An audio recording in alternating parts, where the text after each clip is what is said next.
ओम श्री गुरुभ्यो नमः। हरिः ओम। सहनावतु सहनौ भुनक्तु सह वीर्यं करवावहै तेजस्विनावधीतमस्तु मा विद्विषावहै। ओम शांति शांति शांति। हरिः ओम्। शन्नो मित्रशं वरुणः शन्नो भवत्पर्यः शन्न इन्द्रो बृहस्पतिः शन्नो विष्णुरुक्रमः।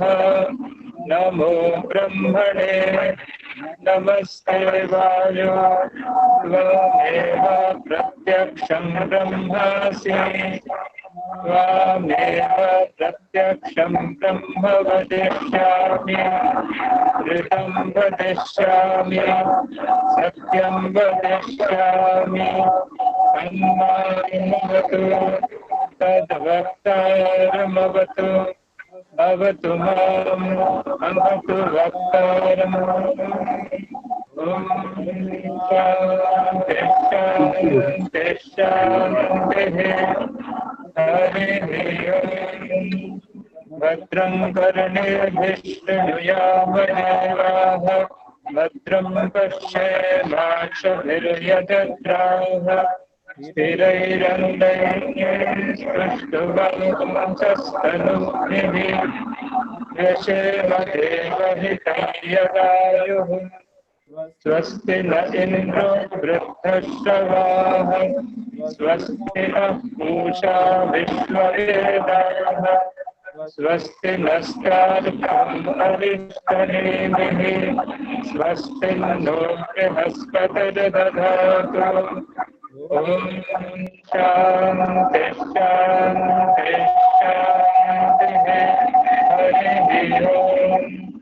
तच्छयोर्णीमहे दातु यज्ञाय दातु यज्ञपतये दैवे स्वस्तिरस्तु नः स्वस्ति मानुषेभ्यः ऊर्ध्वं जगातु भेषजं तन्नो अस्तु त्रिपदे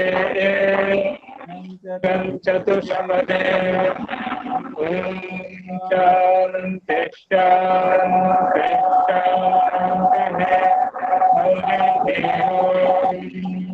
पूर्णमदः पूर्णमिदं पूर्णात् पूर्णमुदच्यते पूर्णस्य पूर्णमादाय पूर्णमेवावशिष्यते। ॐ शान्ति शान्ति शान्तिः। हरिः ओम्। तत्सत्।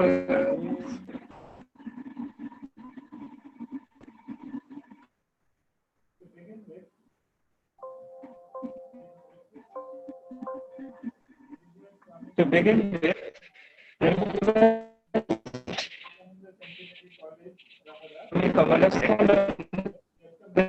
Ramakrishna Mission Centenary College.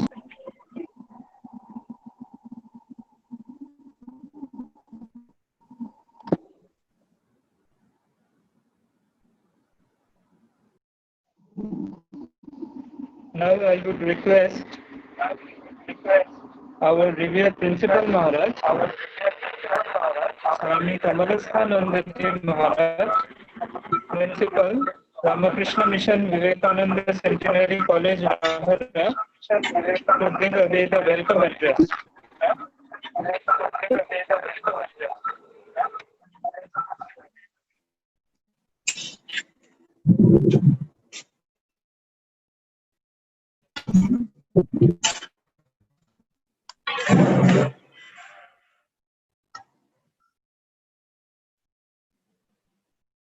Hello. Yes.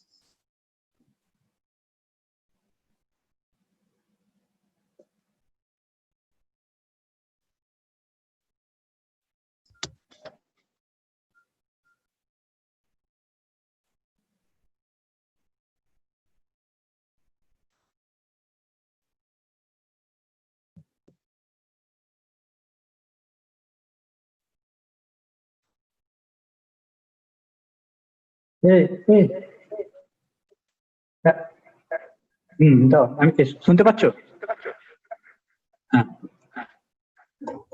So, most respected Professor Ramesh Chandra Sinha, Chairman, Indian Council of Philosophical Research, and most respected Professor Uday Shankar Roy, Professor, Department of Sports Science and Yoga, Ramakrishna Mission Vivekananda Centenary College, Ramakrishna Mission Vivekananda Educational and Research Institute, Kolkata,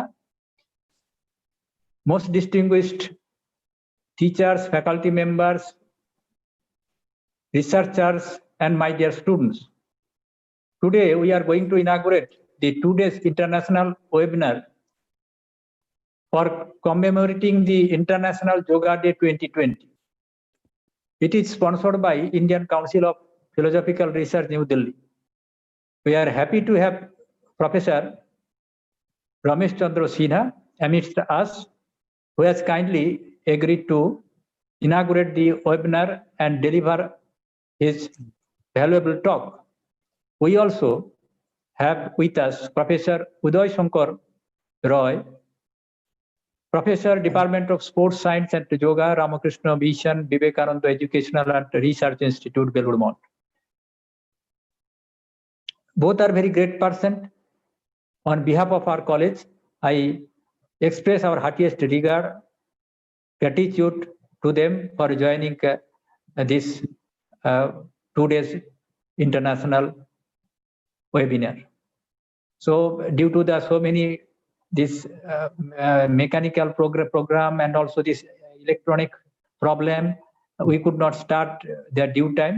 So we are big apology to everyone. So actually this yoga, it is our Indian tradition, and it was more than 5,000 years old, and it actually combines physical, mental, and spiritual pursuit to achieve harmony of the body, mind, and spirit. On 11th December 2014, United Nations General Assembly declared June 21st as the International Day of Yoga. From that onwards, 21st June is observed all over the world in a befitting manner. Each year, it has a particular theme. This year, the theme of this International Year of International Yoga Day is the yoga at home and yoga with family. In Hindi, it is called Ghar Ghar Mein Yog. It is really pertinent that all are isolated from the active world due to pandemic. So yoga practice is essential for overall development of the physical, mental, and spiritual development of human beings. It is a time for us so that we can put great effort on the overall development of the immunity system of ourselves. Overall immunity comes through harmonious development of the physical, mental, and spiritual growth of human beings. Yoga gives a practical ready-made package to us, which is rigorously experimented thousands of years together. Patanjali, the great exponent of yoga, develops the Yoga Sutras, which in English called theory or formulas, what you can tell. Through this formula, he expressed the practicality of yoga and how it helps human being to fulfill the basic demands on the earth. It is very first sutra expressed like this: Yoga Karmasu Kausalam. Its English rendering is like this: Yoga helps us to restrain the mental modifications. He could not tell to stop the mental modification, but told that control the mental modification. In our mind stuff, every time, so many thought waves are coming. Some we want, some we do not want. Most of the cases, what we do not want mostly occupy the whole mind stuff. So our desired thought wave loses its existence in the chaos of all other so many thought waves. We want to do this, but ultimately what we have done, which is not desired by us. This is the real problem and real misery of human being. We cannot think what we want. Again, we cannot work what we want. Here Jogo tells, yes, please come all of us. If one gets fulfillment and joy in this earth, one should restrain the thought current without getting controlling power of the thought current. Main four purpose in this earth is ultimately completely in vain. What are the four purpose? Every human beings in this earth, in whatever position in the globe, everyone has four purpose. First one is called dharma. Dharma, it is Sanskrit word. It is not the present day religion. Religion, this English term, it was invented more later when this dharma term was invented in India. So this dharma in English, it has no particular one word. But we can, in English rendering, we can tell that rightful duties of human beings. So every human being has some duties, but it should be rightful. So it is called dharma. Next one called artha. If we want to fulfill the rightful duties, so we have to get means, but it is not ordinary means. It should be rightful means. So without rightful means, we could not fulfill the rightful duties. We cannot do all the obligations of society, family, and others, nation. So this means, that is rightful means, artha is very important. Then comes kamo. Kamo means actually in English called rightful desire. If we want to fulfill the rightful duties, we have to be rightful desire. Otherwise, we could not fulfill the rightful duties. So this rightful desire, that is kamo, is very, very essential. If we complete all this, if first this rightful duties, then rightful means, with rightful desire, ultimately we can fulfill the rightful duties what we cherished previously. And after that comes the ultimate things called moksha, that is liberation. Liberation means we can, liberation gives us the satisfaction, peace. That is, we have completed this, our assigned rightful duties, and so we get the complacence, we get the peace, we get the satisfaction. So every small work to hire anything, this dharma, artha, kama, moksha, rightful duties, rightful this means, rightful desire, and ultimately rightful liberation. So these are the very important things. If now again I am asking everybody, if we do not restrain our mind, how can we fulfill these four basic things? Dharma, artha, kama, moksha, rightful duties, rightful means, rightful desire, and rightful liberation. So ultimately we are in suffering. So if we want to get rid of suffering, then we have to stick upon this yoga, so that we can complete our rightful duties through rightful means, through rightful desire, ultimate our cherished rightful liberation. So with these few words, I do not extend my talks too much in this today's in this seminar. Our learned actually resource person, they will enlighten us in several aspects of the yoga.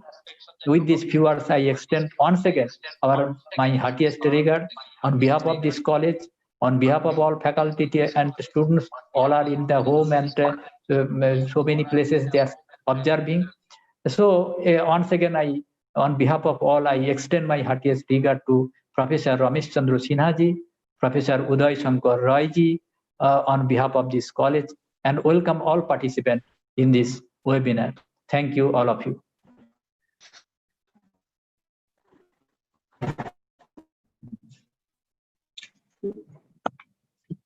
এবার বৈশাখ তোমাকে spotlight কর, বৈশাখ তোমাকে spotlight কর, বৈশাখ তোমাকে spotlight কর, বৈশাখ তোমাকে spotlight কর। Professor of Research, New Delhi. He will be speaking on the topic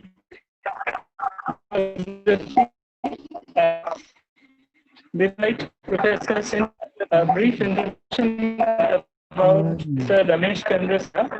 He is chairman of Indian Council of Philosophy at New Delhi. the former professor and head of the philosophy faculty, senior fellow of Philosophical New Delhi, presently editor-in-chief of Research published by ICPR, Darshanik त्रैमासिक published by Darshan Pariksha, Darshanam, Engineering Journal published by ICPR. Been instrumental in publication works and philosophy.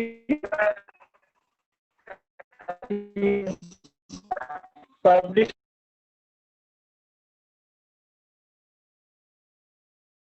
आवाज नहीं आ रही।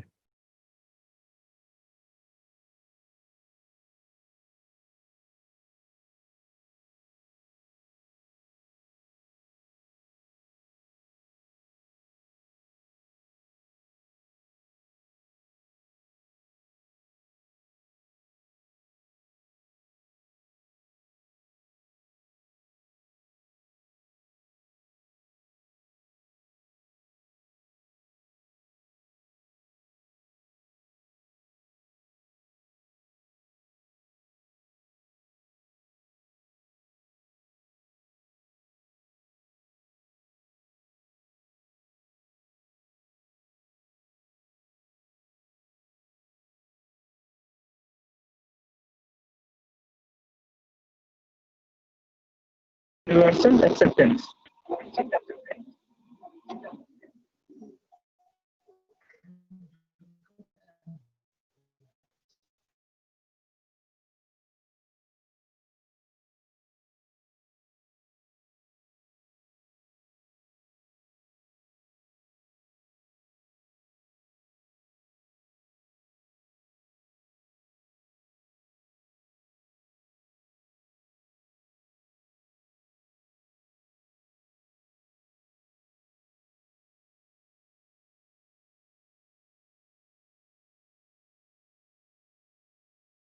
कोशिश कर रहे हैं।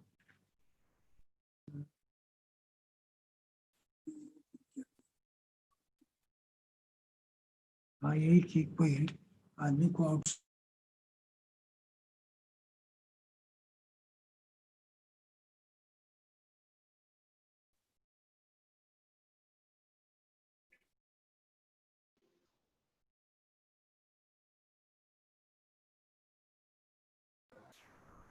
Sir आपका sound नहीं आ रहा है।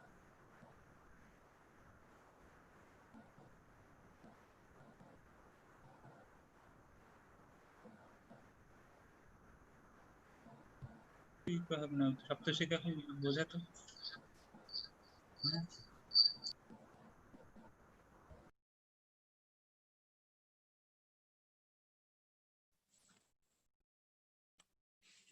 आदमी को हमारा ही turn.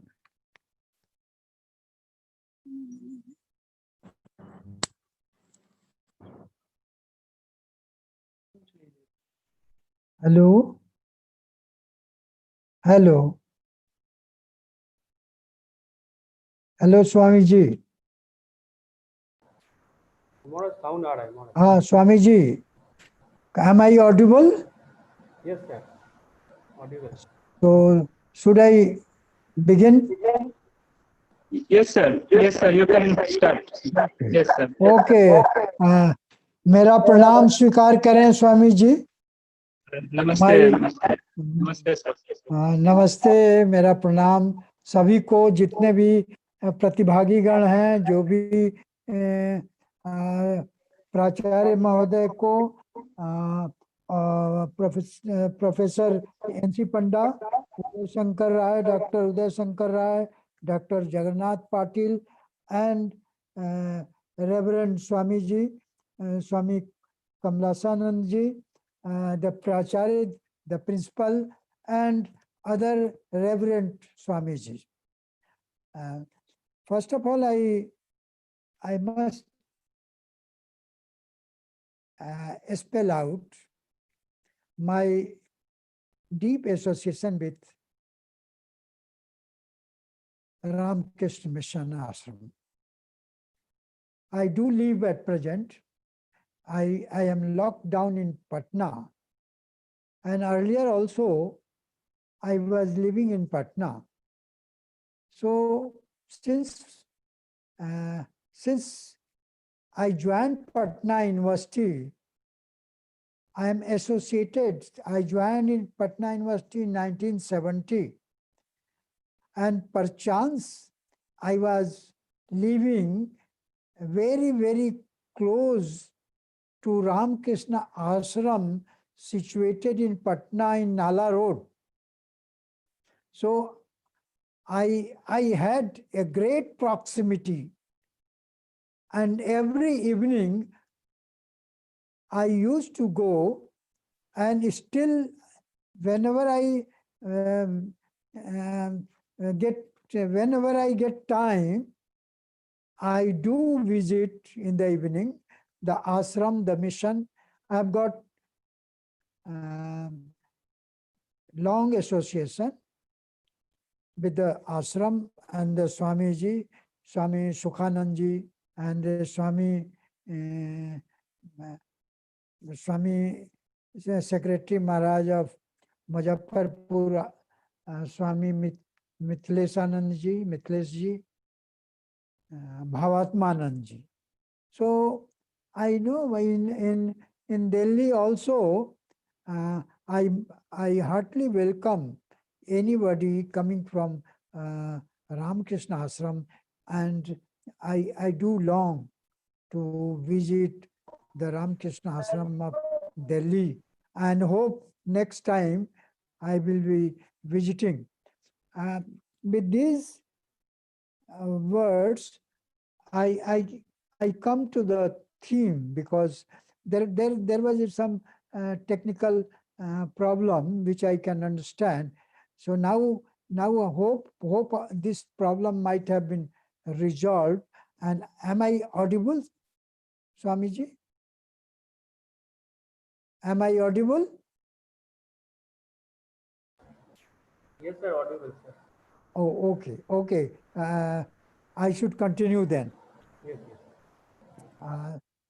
yes. The theme which you have stipulated and you have introduced while welcoming, the theme is very much pertinent and relevant, since we are observing International Yoga Day, 6th International Yoga Day. So this yoga philosophy is a great contribution to this world. Actually, we have got, in Indian philosophy, we have got two trends. One is the orthodox and the other is the heterodox. So yoga philosophy is very prominent in our orthodox systems of philosophy. In heterodox, we have got Charvak, Buddhism and Jainism. But in orthodox system, we have got very prominent 6 systems: Sankhya Yoga, Nyaya Vaisesik, Purva Mimamsa, Uttar Mimamsa, or Vedanta philosophy. And naturally, Swami Vivekananda, a great exponent of yoga philosophy, a great exponent of Vedantic thought. Actually, in the philosophy, the foundation of philosophical foundation of ashram, as I understand, is based on Vedantic philosophy. So naturally, this yoga forms, yoga philosophy is very important because the whole world, when the whole entire world is going under a strife and the entire world is under crisis. So the whole world is shut within the four walls. So this yoga philosophy is a great panacea to this global pandemic situation. We don't have any medicine, but yoga is yoga philosophy can have a very lasting effect. And since it is a methodology, it is a technique to purify the entire body. So we should come to the definition, or we can concentrate on Yoga, Patanjali Yoga Sutra. So the second sutra of Patanjali Yoga Sutra defines yoga chitta vritti nirodha. So the chit is flickering. It is very azil, and it disturbs the entire. It is wandering. So Patanjali, Maharishi Patanjali prescribed Ashtanga Yoga to control our chit. So if we control our chit, the immunity will improve. So in this pandemic situation, we have to protect ourselves, and in order to protect, we have to practice yoga. Moreover, our Prime Minister has done a marvelous job to get it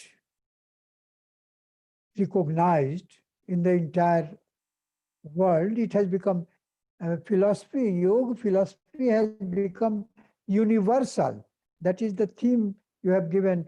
So this yoga, sometimes back, I was in USA, in the Pittsburgh, and there I found one center, namely Yoga Flow Center, and small children, ladies, gents, they all attended that center. Though it was, I also had been to attend that Yoga Flow Center. The trainers, they are very much very good trainers, and the yoga is so popular that now I come to the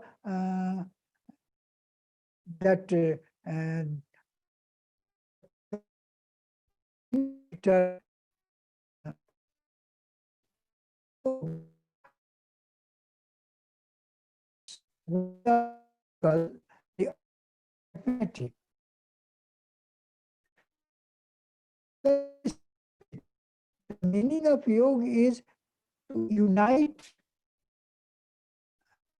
soul with God, unite man with God. On the other hand, the pragmatic meaning of yoga is to control the senses and make man stable, because uh, mind is very flickering, and if mind is very agile and flickering, then the whole system of the body and mind, both they are disturbed. And most of the psychosomatic diseases are due to the imbalance.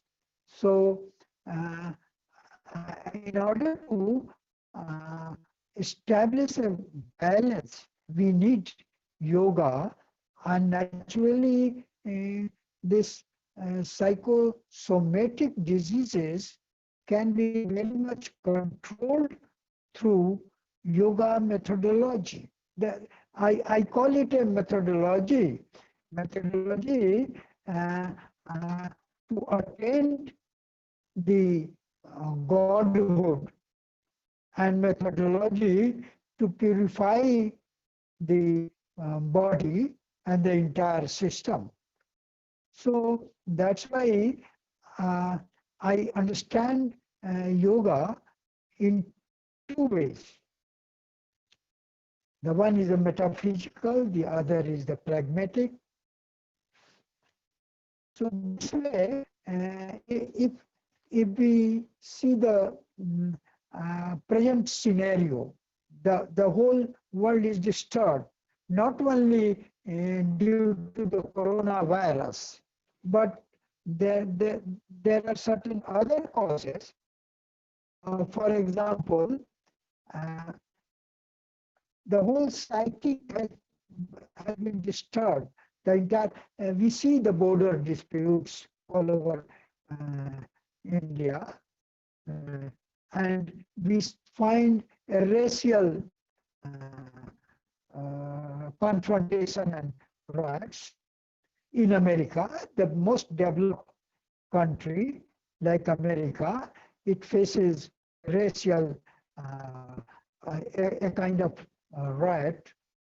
So due to the racial discrimination, uh,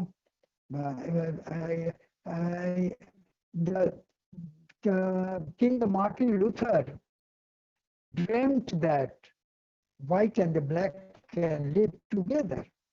But his dream has been completely shattered when we find that they're, uh, they're hungry to kill each other. So racial discrimination and the border disputes, the uh, man is afraid of man.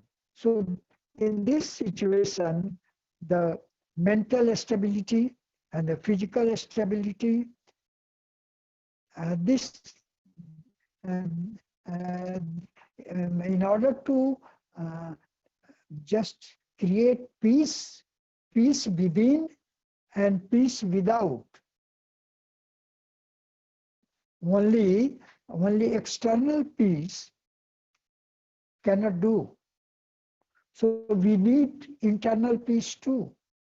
And in order to establish, in order to obtain external as well as internal peace, the only methodology, the only technology is yoga technology. So since the world is nowadays, this world is a global world. The world has assumed the universal shape. So, and the entire world is controlled by technology. So the age in which we live, it is not the modern age of machine. It is the postmodern age of technology. In this 21st century and the present age is controlled,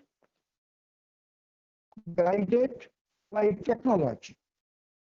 So naturally, if the technology overpowers man, then there will be all kinds of disturbances. Man will lose his essence.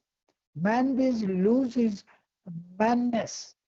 Then the technology, if the technology controls the entire humanity,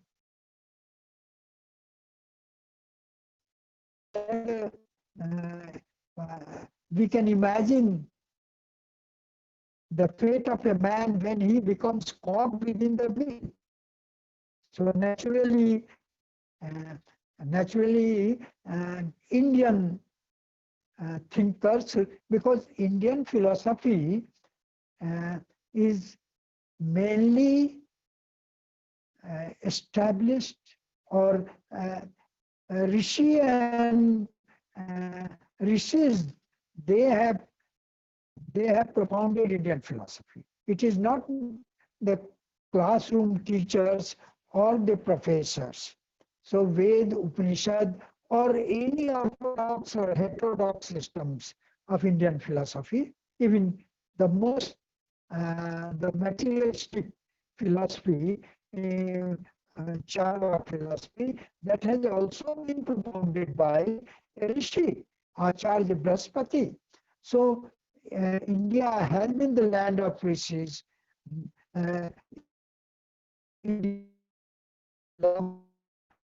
Who struck for others. So naturally, if we want to save the humanity, so yoga can be used as super technology.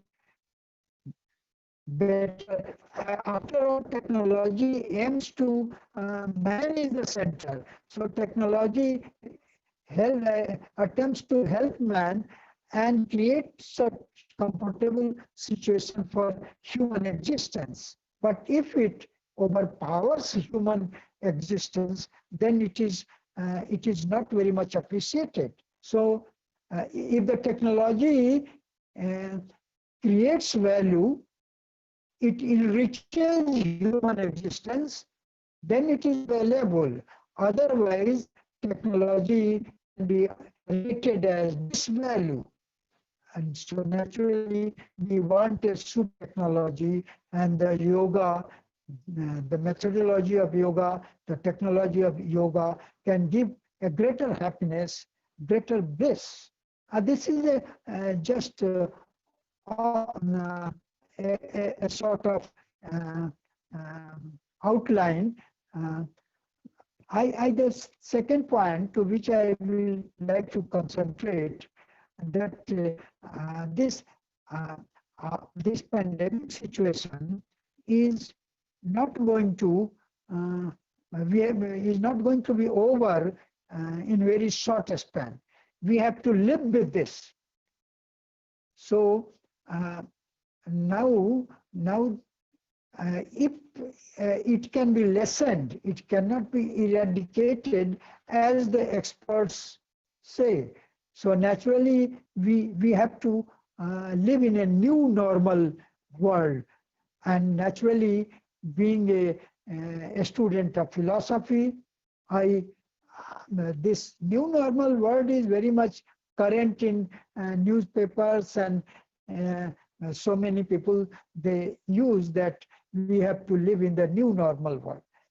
But being a student of philosophy, I have developed the concept of new normal. There is a difference between having a concept of new normal and having current terminology of the new normal spoken by the layman or by newspapers.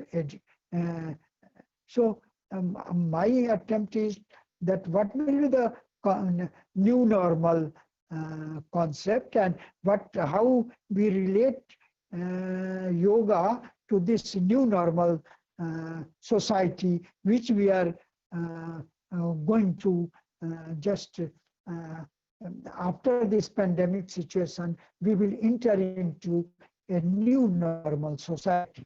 So I contemplate three components. One is the survival, the other is the social distancing, and the third is compassion. So survival is the most important component of the new normal society. So man has to survive. Man has to live.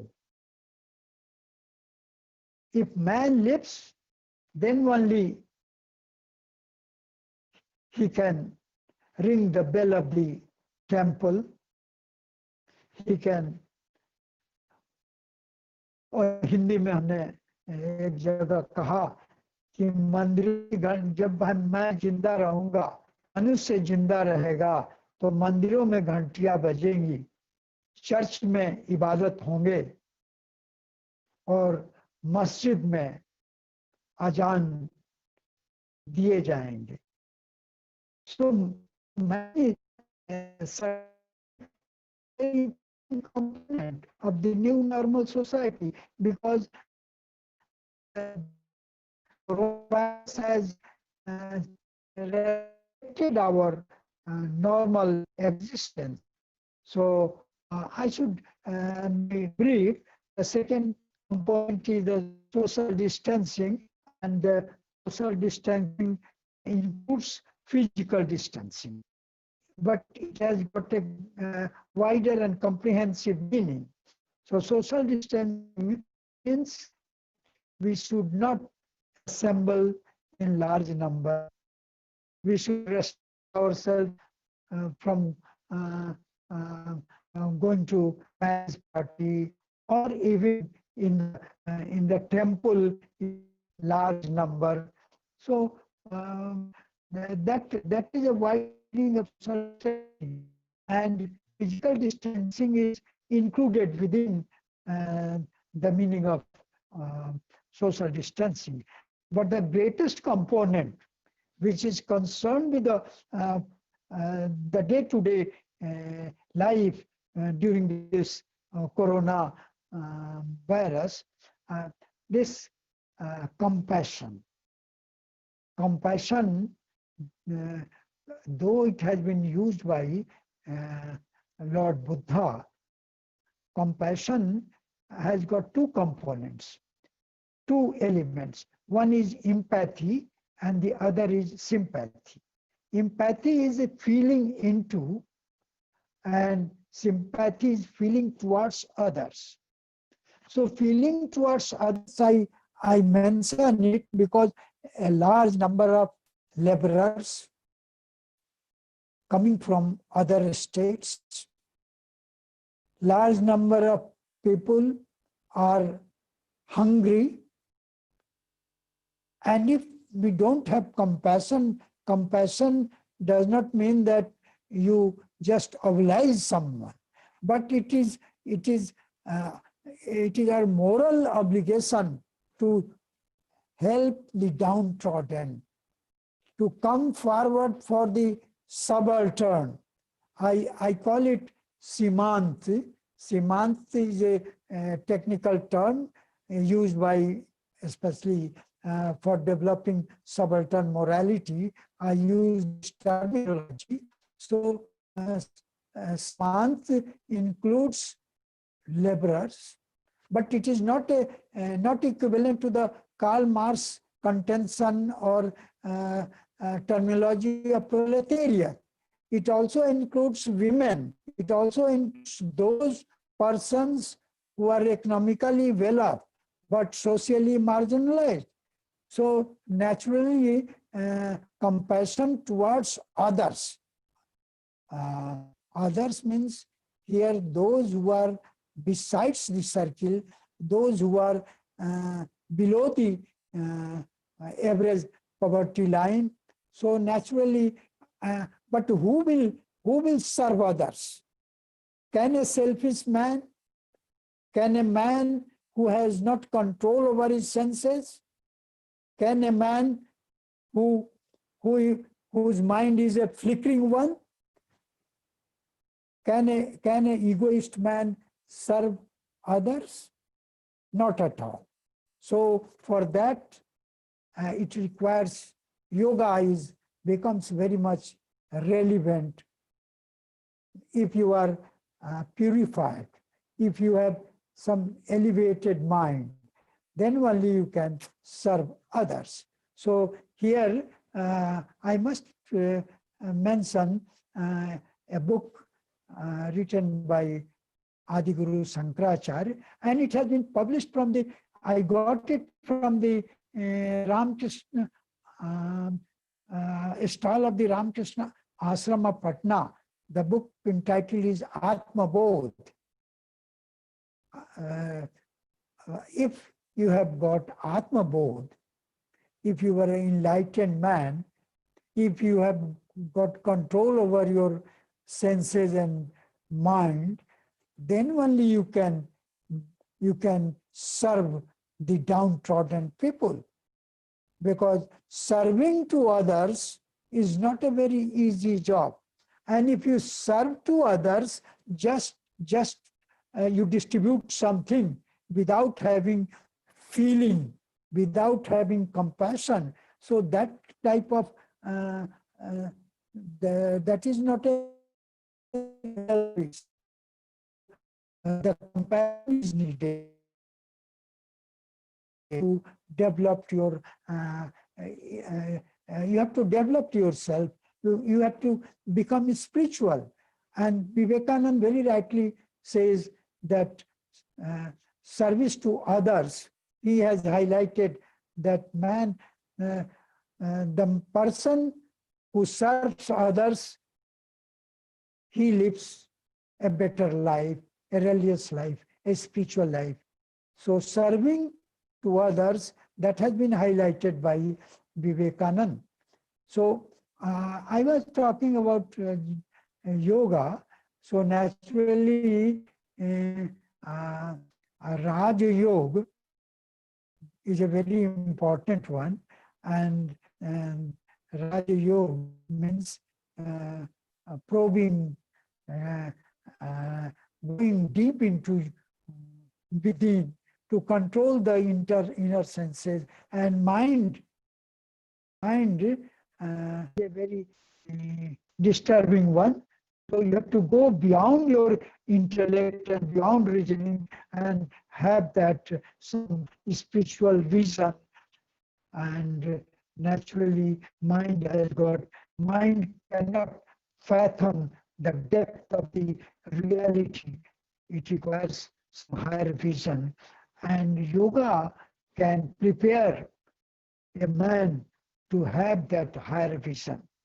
Yoga, it has assumed the universal appeal to the entire world. And naturally, through yoga, I don't have much time, but Sri Aurobindo contemplated that that a day will come when the Superman, the Gnostic being, a divine being will emerge. So that day will come when you control your body, control your mind, and attain spiritual vision. So with these words, I hope I must thank the Ramakrishna Vivekananda College, Calcutta. I must thank Swamiji who invited me, and I am eager to listen others, and I must thank all the participants and all those who are attending this webinar. Thank you very much, Swamiji. मेरा प्रणाम स्वीकार करें.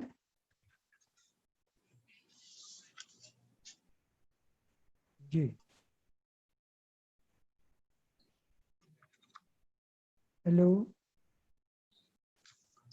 Thank you, sir.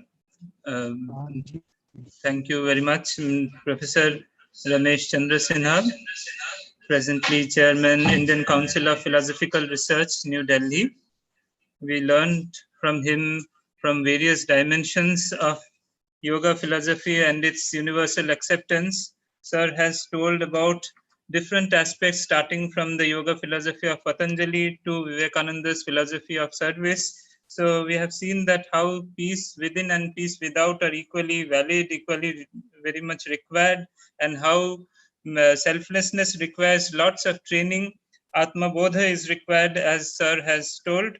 So we are very grateful to Sir for his enlightening speech and for giving us an all-comprehensive view about yoga philosophy and its universal acceptance. Meanwhile, Sir, one of our students wanted to know a little bit about what is racial discrimination and how does yoga play an important role in this regard. I would request Saptarshi to kindly again switch over to Professor Ramesh Chandra Sinha, sir, for the question. So one of our students wants to know how racial discrimination can be eradicated using yoga philosophy, how yoga is useful in this regard.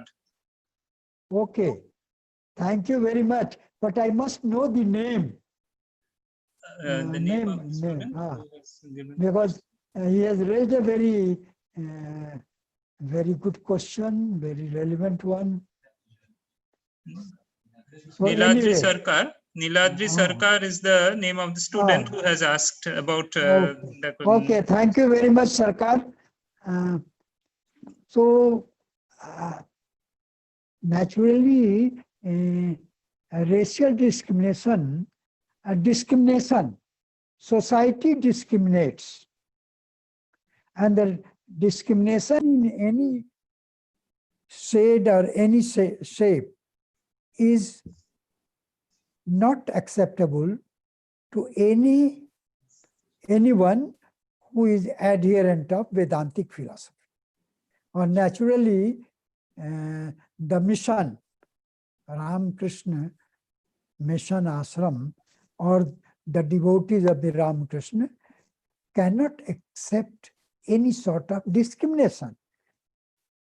I must mention here a book that this book has also, I got it from the Ramakrishna ashram of Patna.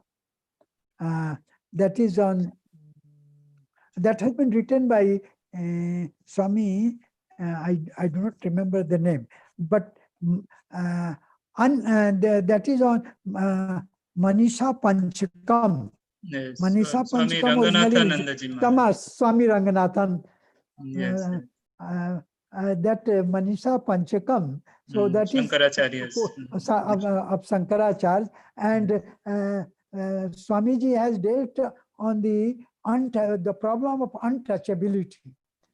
So I remember that the book, very a small book, thin book, but it is very enlightening, and I love that book.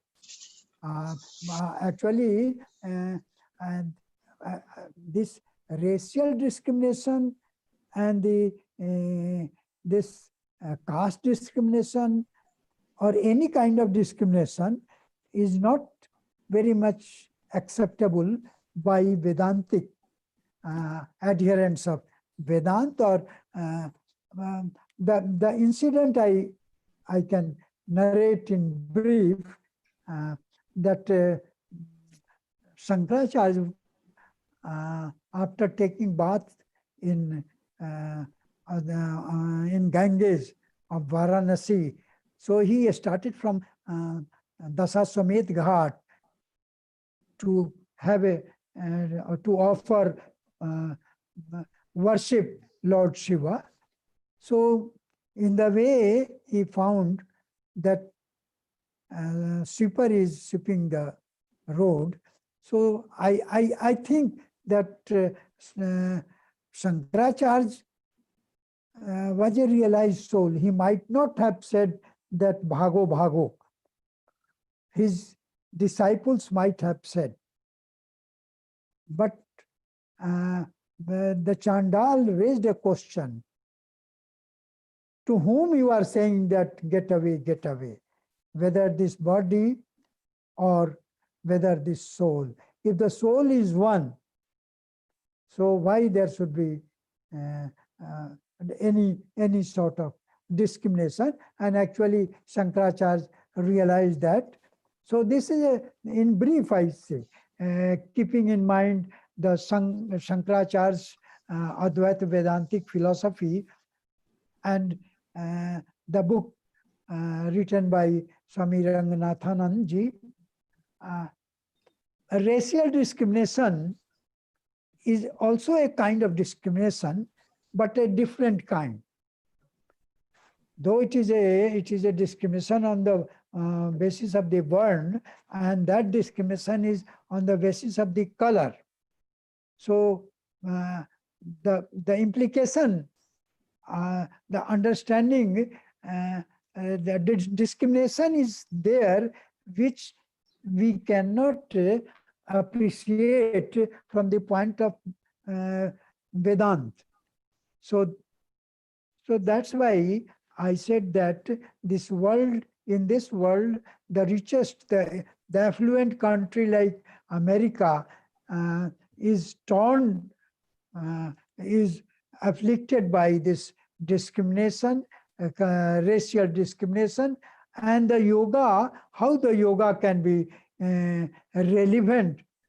Suppose if man is purified internally as well as externally, and yoga is a technology which alone can purify man, and yoga, if man goes through this purification, mental peace, and yeah, then he cannot practice this racial discrimination or this any sort of violence, because in Maharishi Patanjali speaks very clearly that yam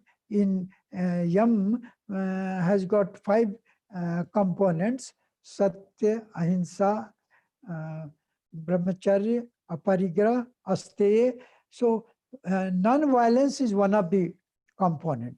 And Martin Luther was exponent, rather follower of Mahatma Gandhi, and he championed the cause of non-violence, and he dreamed that racial discrimination, he dreamed that white and black will live together in peaceful atmosphere, but somehow other the present incident which occurred in America, that gives impression that the dream of the great King Martin Luther has been rather shattered, naturally in the yoga which can purify human being, purify human society, purify body and mind. And that control mind, that alone can serve that alone can serve to establish peace in the world, because war begins in mind.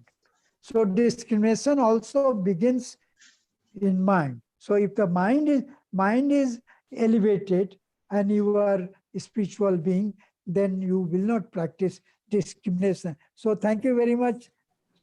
Thank you, sir. Thank you very much, sir, for your wonderful answer. So till now, we have been hearing from Professor Ramesh Chandra Sinha, Chairman, Indian Council of Philosophical Research, New Delhi. On behalf of the college, we extend our heartfelt gratitude to sir for his wonderful, deep analysis on today's topic, yoga philosophy and its universal acceptance, and for his multidimensional approach to the topic. Now we come to our second talk of today's session. The talk will be delivered by Dr. Uday Shankar Roy, Professor, Department of Sports Science and Yoga, Ramakrishna Mission Vivekananda Educational and Research Institute, Kolkata. Dr. Ray will be speaking on yoga for holistic health and wellness. Before we go into Dr. Ray's speech, a brief introduction about Dr. Ray. Dr. Uday Shankar Ray was born in 1949. He did his graduation, master's, and PhD in physiology from the University of Calcutta. He was conferred DSc by Swami Vivekananda Yoga Anusandhan Samsthan, a deemed university of Bangalore, for his contributions in the form of physiological research in the field of yoga. Dr. Ray was senior scientist and additional director at Defense Institute of Physiology and Allied Sciences, DRDO, Ministry of Defense, Delhi. He also served as program director of the Center for Advanced Research and Training in Yoga, a joint venture of MDNIY, Ayush, Ministry of Health and Family Welfare, and DIPAS. He was guest faculty in Ambedkar Center for Biomedical Research, New Delhi. Now he is a full-time professor of yoga at Ramakrishna Mission Vivekananda Educational and Research Institute, Belur Math, Howrah, and teaching in master's course in yoga and also serving as supervisor of MPhil and PhD students, both in yoga and sports science. He was also guest faculty of West Bengal State University in postgraduate department. He was also member of the Board of Studies in Physiology in the department in University of Burdwan, West Bengal. Now he is a member of the Board of Studies in the Department of Yoga, Art and Science, Vishwa Bharati University, Shantiniketan, Bolpur. Dr. Ray was member of the Project Evaluation Committee, Central Council for Research in Yoga and Naturopathy, Department of Ayush, Ministry of Health and Family Welfare, Government of India. He is also a reviewer of scientific papers of the national and international journals like Indian Journal of Medical Research, Medicine and Science in Sports and Exercise, ACSM, Journal of Alternative and Complementary Medicine USA, Yoga Mimamsa, Kaivalya Dhama, Lonavela, International Yoga Journal, Evidence-Based Complementary Medicine, Journal of Sports and Nutrition. During his long 40 years of research career, he worked in exercise physiology, neurophysiology, high altitude, cold yoga, and ergonomics.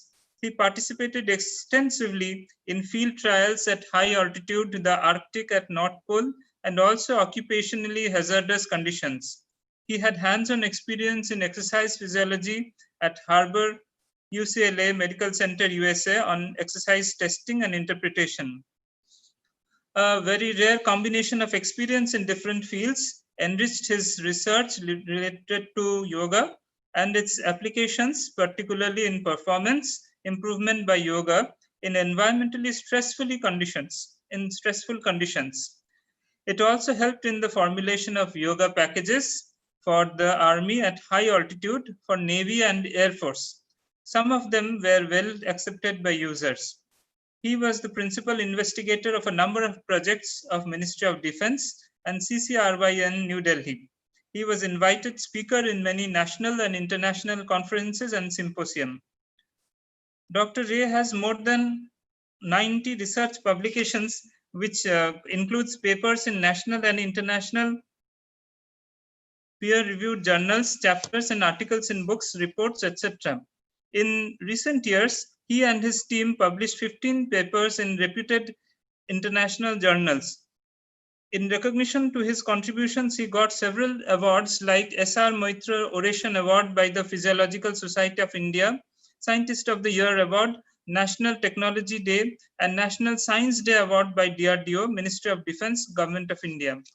So we can all understand about his wonderful depth in the subject, and we would request Dr. Uday Shankar Ray, Professor, Department of Sports Science and Yoga, Ramakrishna Mission Vivekananda Educational and Research Institute, Belur Math, to deliver his talk on yoga for holistic health and wellness. Dr. Uday Shankar Ray.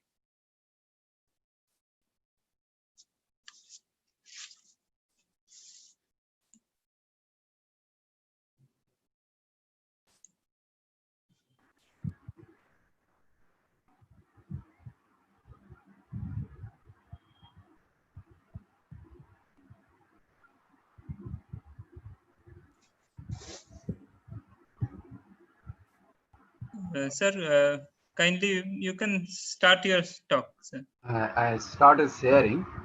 Okay, sir.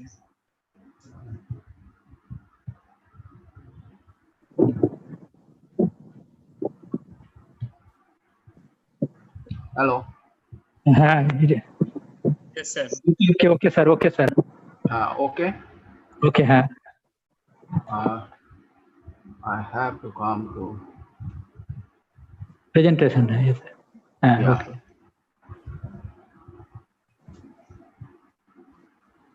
Oh, okay. I think it is not visual side. Some block is there. That small screen is giving this one. So Hello. you can minimize it, sir. Minimize. Sir, Minimize. you can minimize it. Above minimize button is there. Yes. Right. Okay. Is it all right, sir? Okay. Thank you. Okay. Okay. Thank you. First of all, my greetings to you all.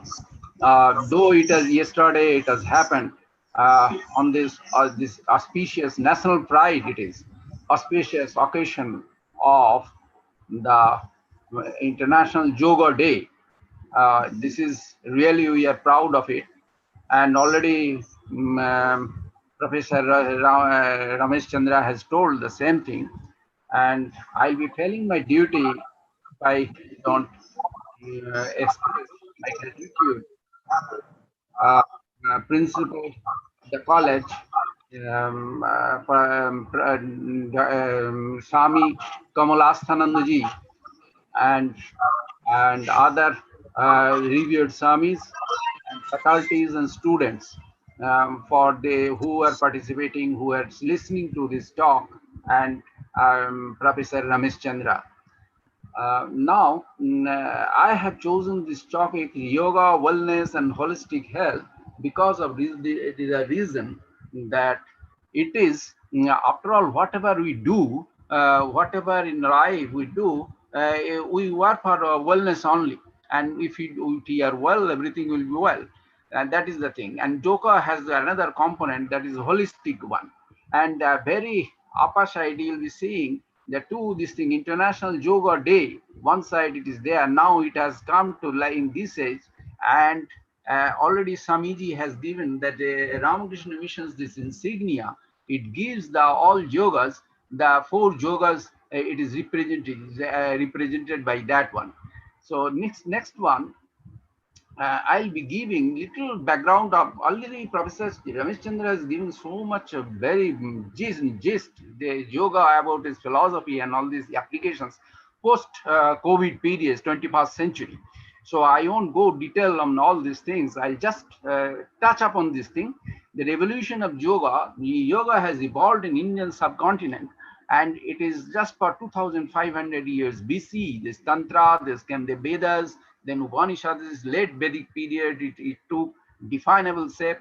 Then Vedanta, ultimately the essence of Vedas. And actually, people say that Vedanta is science, and yoga is technology.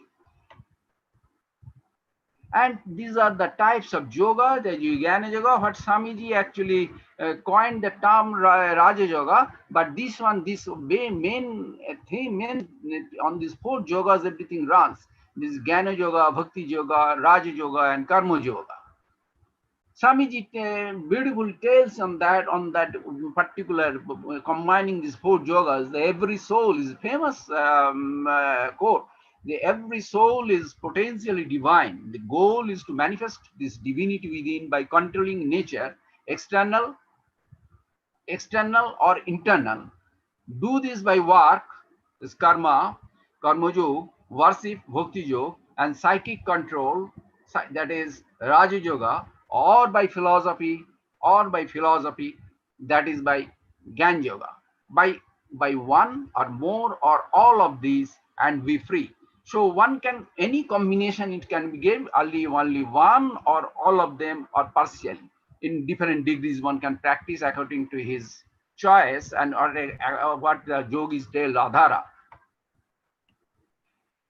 This particular thing I have given visual representation, what already both previous speakers has told, that This very see, mind is rippled mind is there. You can't see this properly. What is your aim? That one you can't achieve properly. And when it is some reflection is clear, there is rippled water is not there. You will be very, the reflection will be proper. So you can see it is like mirror. You can see this Paramatma, or what is a yogi's tale like that, or whatever it be, your goal, your purpose, very your thoughts will be, if it is more clear, your attainment to that goal, it will be better. So this is the Annamaya. This is a beautiful. It has been given beautifully. It is in Taittiriya Upanishad. This I am bringing because of Panchakosha concept. This is the Panchakosha concept of Taittiriya Upanishad. In this one, it tells that there are 5 Cs, 5 levels. One is Annamaya Kosha, what physical body we are seeing. Then Pranamaya Kosha, vital seed. It has got all the energy is there, all energy is there, and we physiology will tell it every physiological function, all this dynamism, everything is going on due to prana, this pranamaya kosha, vital seed. Then monomaya kosha, it has the span is big. Today you think, here you can immediately your thought process will go to London, or even in moon. Some sort of like that. It's so powerful, this mind. So this mind, again, previous speakers has given emphasis, and yoga is emphasized on that one for stability. Then Vijnanamaya kosha, this wisdom of seed, that is the gan in the that of course that is very much required. And once your mind is stable, your gan will be better. And Anandamaya kosh in front of Swamiji's and all the premises of there in the premises of Ramakrishna Mission, I need not explain that one, and I don't have right to speak on that one. That is the rarest of rare kind people attend, and all these great yogis they attend. Then ultimately it is possible by these Raja Yogas, that is the dominant potential energies, the Kundalini Jagaran and all they tell, so on and so forth. Then I'll come into Patanjali Yoga or Ashtanga Yoga. It has got 8 limbs. That is one is key is will. And actually this I told that it is in the Raja Yoga, this king that is of yoga, it has been coined by Swami Vivekananda himself. This external one, it's called Yoma, Niyama, Asana. So day-to-day life, for day-to-day life, it is very much required. Yoma means self-restraint, Niyama, self-observance, certain discipline is required, and asanas, certain physical exercises, all are interrelated. Pranayama, breathing maneuvers, and all yoga has very yogic systems have given beautiful, very in Indian this system has given contribution. That is one some sort of great contribution like pranayama, which gives this is invented. So they didn't our rishis, they didn't they experienced, they thought, they themselves practice, and they came to this one. Now in modern science, in the angle of modern science, we are analyzing it. I'll be giving in subsequent slides those things. Then pratyahara, of course, dissociation of consciousness from outside environment, then your consciousness will be better.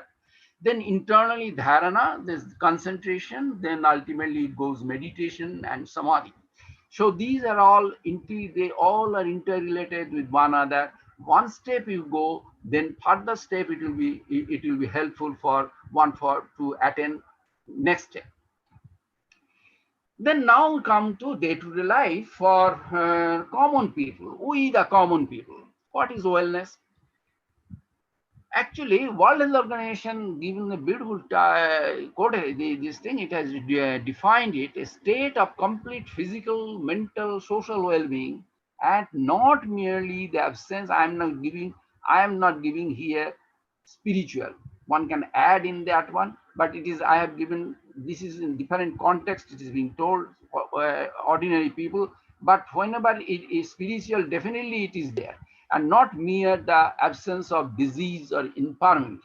That is the wellness. Only one should not think in that angle that I don't have any disease or any infirmity, so I am well. It is not like that. You have to live life like a it is all facets, with all its ingredients, or with all its flavor.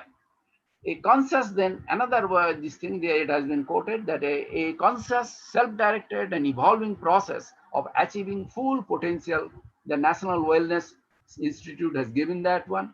Then this is the holistic approach of to wellness. You just match with the Taittiriya Upanishad's these great concepts, Panchakosha. Then you'll understand how it is getting. Now we in our life we can interrelate with one another.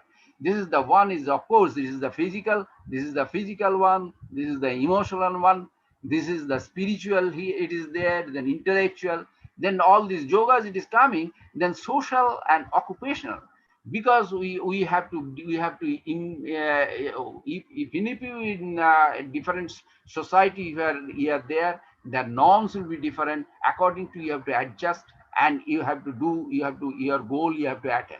So this is some sort of like that. And if you have to work these very wonderful technology by yoga, it has given, if one follows, then one can do all these things, and they can be successful in occupational life, both in social life. Then a previous speaker has told that stress means this day-to-day stress, even in house itself. I leave alone this pandemic situation. Otherwise, we are having pandemic has given a new dimension to it. So the stress, it has got these two things, that one is psyche and another is environmental stress. Environmental stress, I have worked myself how yoga wonderfully works there. And psyche, definitely it is there, both control the stress, and dimensions are positive and negative. You require, students are also there. So I'm telling, if you want to do a perfection, you require positive, that is called, we tell you stress. You require some kind of stress, optimal arousal is required for the betterment of your performance. Yoga takes care of that one. Yoga doesn't make you passive. See, when we are working in the army, as very dear to you, initially these generals, now you see all these border areas, even those this war period, they do practice, because they have to keep the fitness and their mental stability. So what they do, yoga gives optimal arousal. It doesn't give to other side with hyper arousal. It is not there, but it teaches you how to be calm and how to react in particular situations. The beautiful mechanisms are there. These are scientifically proved. Then another is negative aspect, the exaggerated arousal, whether in sports or whether in an army or in a day-to-day life, your performance deteriorates, and another side, your health also deteriorates. Stress is the main, actually the reason which brings out so many lifestyle-related diseases. Not only that, those due to those lifestyle, they call comorbidity now during this pandemic. Coronavirus, actually these bad effects are there more in case of other diseases. If you have diabetes, you have hypertension, all those diseases, it precipitates you those by this the bad effects of this virus.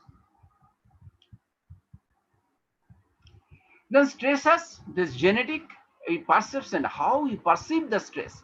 Yoga teaches us how to do that one. It may be genetic. Genetically, my perceptions about on the stresses may be different, man to man. But by learning, by practice, one can make it they can control it. The stress perception, it depends on, and yoga teaches how to perceive the stress. And these are the physiological, your heart rate will go up, blood pressure will go up, respiratory rate, oxygen consumption, EMG, this excitation, muscle activity will increase, GSR, sweating will be there, and all these things are there. These are neurohormonal mechanisms. It is in higher level, it goes up. Then psychologically, in the limbic brain, what it does, limbic brain means emotional one, and other things. Limbic means your anger, your other things, your basic emotions. It gets accelerated. See, in that one, concentration deteriorates, negative emotion is there, cohesive thinking you lose, then sleep is disturbed, hunger is also reduced, anorexia is there, then well-being, general well-being is disturbed. So the overall the stress response is there, and yoga in all these phases, it controls that one beautifully. It contains, I'll be showing that one. So approach to the preventive stress management is that the modify the stressor. Therefore, this is the basic psychology they tell. You modify the stressor, change your perception or belief about the stressor, change your reaction to the stressor, practice stress inoculation behaviors. So modify the stressor, it is not possible. We have to, like this pandemic, as Ramesh Chandraji was telling, we have to live with that one. We have to accept that. Or we can't modify this stressor. Environmental, you put AC and all these things, fan and all the technology you can use. Here, your technology is failing, you are saying. Then other side, change your perception or belief about the stressor. There we have got hand. Yoga comes in a big way in this one. Then practice stress inoculation behaviors. This also yoga can teach us how to do that one. Change your reaction to stressor. These 3 points, actually yoga has got big role to do. Then this is the physiological effects of yoga, this autonomic nervous system. This is the system, one nervous system. There are two components, one is central nervous system, another is autonomic nervous system, where we don't have control. Automatically your heart rate, you don't have control. You mentally you are upset, or you are exercising, your heart rate goes up, and your blood pressure goes up, your respiratory rate goes up, your galvanic skin response increases here. Actually there are decreases in excitation, and blood catecholamine level actually increases, and alpha index of EEG, that is, it brings about, EEG brings out in that particular alpha range the calm and quietness of the brain. So this indicates, and yoga, whatever here in yoga practice, by 3 to 6 months, it reduces all these hyper excited the responses, physiological responses of hyper excitation, all are reduced. You see, and this alpha index of EEG increases, that is mental tranquility increases. Then result is that your orthostatic tolerance, suppose you be seeing when you are excited, or you are already, you're hyperactive and all, sometimes standing, or you are in a low wave, in that physiologically, what you were in, suppose long prolonged bed rest you are having, then also you can't stand up properly. Then you are hyper excited, that time also it doesn't happen. So blood pressure fluctuates a lot. So those things is actually brings to a comfortable level. Then cold pressure response, we have worked in giving cold, directly cold to the hand. We have seen this pressure response also, it reduces. All this, and that, I think now I don't have much time, because up to 5 o'clock I came to understand I have to speak. So in this one, I'll just I on individual all these parameters I won't tell. In this one, you see, this is the biochemical parameters: glucose, cholesterol, protoprotein, all these things, all parameters. In a sense, it tells what it tells. It tells yoga brings about in metabolically in anabolic side rather than catabolic side. Catabolism is destruction, it is the degradation, and anabolism is construction. The yoga goes for that one. In essence, is that one. So this is the one. This is actually this slide. This slide actually gives the aerobic capacity and perceived exertion after yoga training. What we are seeing, the you should know this maximal oxygen consumption, that is called, we tell in our terminology, we tell the maximal oxygen consumption is the oxygen consumption of a person at sea level.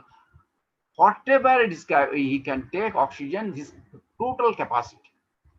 See, somebody's total capacity is, suppose 80 ml per kg body weight.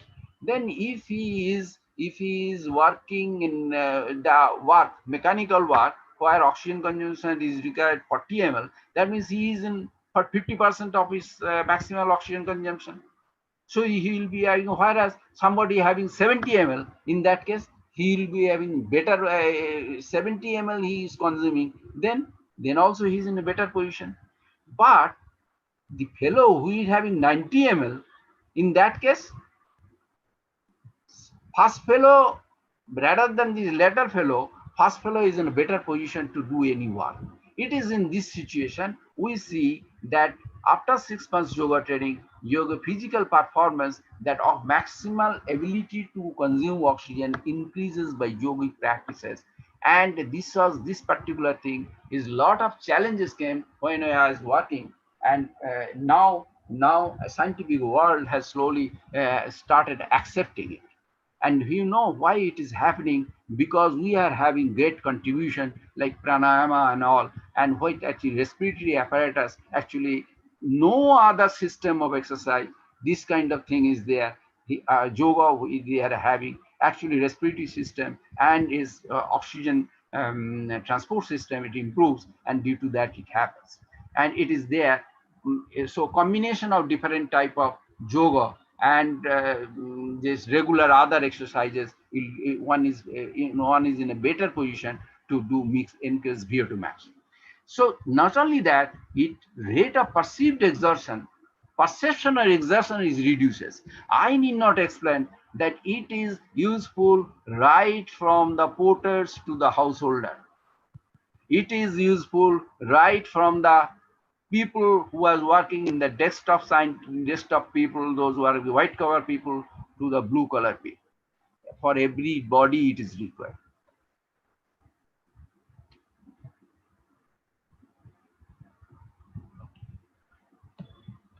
It is giving some problem.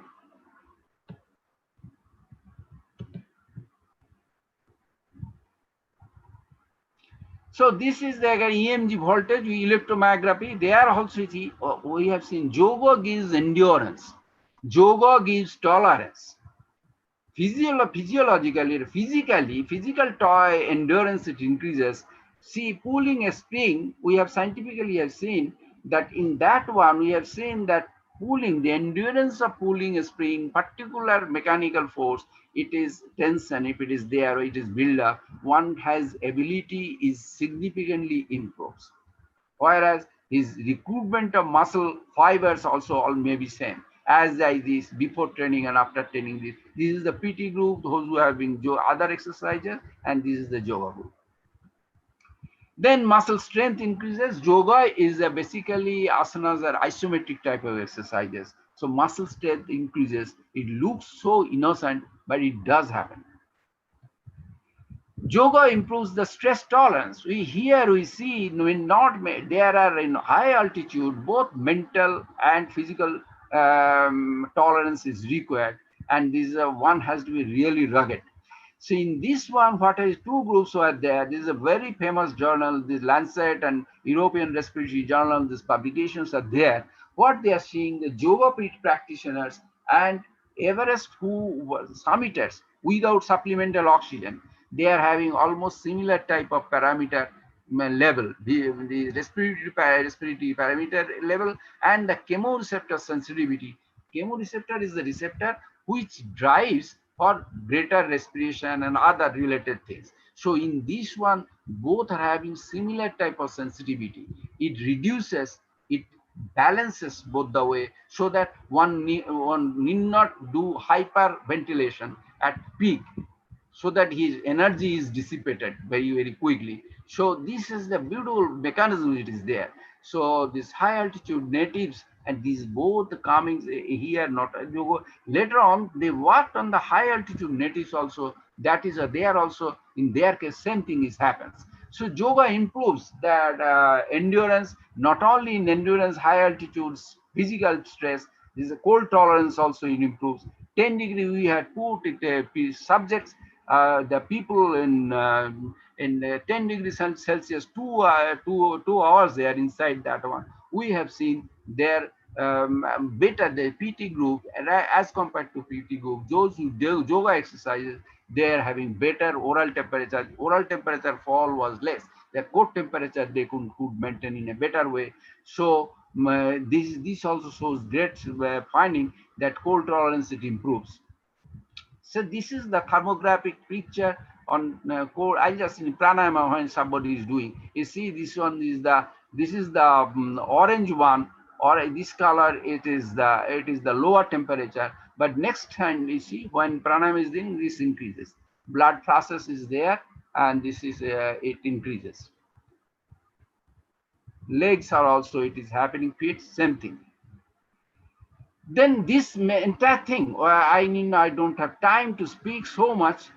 Though in this one, a message of this slide is that this is the oxygen consumption in every different, in a total yoga session. Oxygen consumption was taken in different asanas and all. Then in that one, what I see, then it is the blood pressure, cardiovascular response. Ultimately, our finding is that effect of jogging and yoga practices on cardiovascular system are same. Jogging, you are doing 50% of your VO2 max when you jog. You are not doing exhausted exercise, but and yoga, you know, it is so innocent. It is not exhaustive at all. It oxygen consumption also low. So in that case, they are having also better cardiovascular system in that condition. This is the meditation. We have got this lot of this work is there. So I need not go for that one. Meditation, I will be speaking if time is there, otherwise I won't. The psychological effects of yoga: by yogic practice, learning ability increases for students. It is very good. Concentration improves, anxiety and depression reduces, vigilance levels improves, and mental well-being, what I was telling, mental well-being improves. Next slide, I'll show. We had some people, one group, control group, those who are not doing yoga, and those who are doing, these are all PT exercises they are doing, and this group, they are doing yoga only. In this one, what I see, this mental, psychological questionnaire is a standard instrument. It is in that one we see this significant improvement in the yoga group in mental well-being. And the control group, as these, they are in the same people, they same barracks. So what he did, they should not get demotivated. So we started giving them yoga here, and again we see control group also improves their mental well-being. Okay, so this is like this. This has this written control group, but from here we have given them yogic practices. This mental well-being, it is related to to a greater extent subjective well-being. It related to plasma hormone, is called melatonin. You know, when nighttime we get sleepiness, that is due to melatonin. And this melatonin level, it increases by practicing meditation. Those good meditative practitioners, this melatonin level increases. And you see, this is the group, this yoga group, those meditation practicing in the night time, how much it had increases. Control group has also increased. Control, this is the control, green one and white one. This increased, but thing is that not this much night time.